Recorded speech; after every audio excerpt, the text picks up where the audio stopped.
If anything like this is happening to you, you need to go to the doctor now. You haven't noticed how distant you've been the last couple of days? No, I have no idea why. I feel fine. A little depressed, but nothing more. My husband promised me and the kids he would do better. I thought maybe it was because he was about to turn 40. We had just got back from our trip to Disney World, and as far as he was concerned, everything was great. He ran a small fever for a couple of days after we got home, and it took a while for his ears to pop from the plane. Other than that, everything seemed normal. I felt guilty for having to say something about him being distant. I had to. It was completely out of his character. A week went by. He was complaining that he felt like crap all the time, but he had no idea why. He was sweating. I made him go to the doctor, and they said that he had a sinus infection. Lots of mucus in his sinuses and excessive buildup in his ears. They gave him some antibiotics and sent him home. He woke up one night in a cold sweat. He told me his fingernails were burning, like there was something underneath them. I had never heard that before. He took a couple of aspirin and tried to go back to sleep. He didn't. A few days went by and he had not slept at all. His mood was worse. He kept flexing his fingers. They were constantly moving. I looked things up on the internet to see if someone else had ever had the same issue. Nothing. One night I woke up and he wasn't in bed. I found him in the kitchen soaking his hands in the sink. The water was pouring out of the faucet and steam was fogging the kitchen window. He had a box of Epsom salts right next to him on the counter. "George, what are you doing?" "Oh, nothing.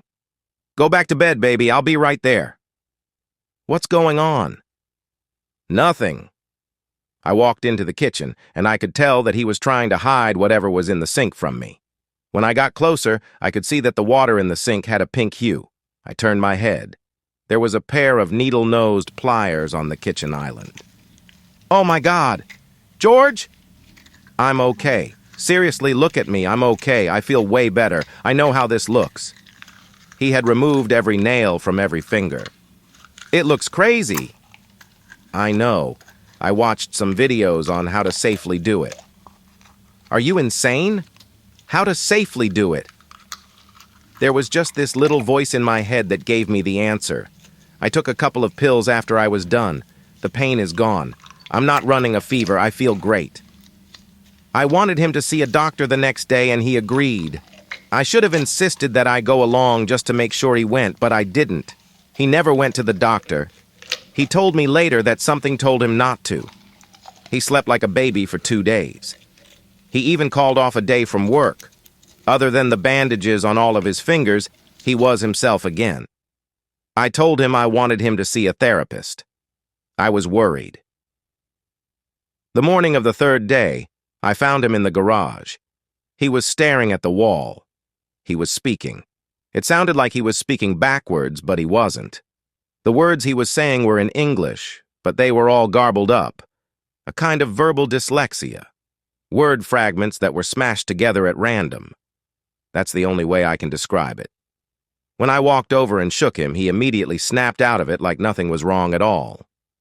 "Just sleepwalking, I think. I think I was dreaming that I was having a conversation myself." He laughed it off, got dressed, and then went to work. He came home 5 hours later. He had threatened to kill a coworker. They fired him. They didn't call the police because he agreed to leave. He had no explanation. He was as dumbfounded and terrified as I was. I don't even remember doing any of it. I barely remember coming home. What's going on with me? I don't know. We need to get you in to see someone. I worried he had a brain tumor. I made him an appointment for the next morning.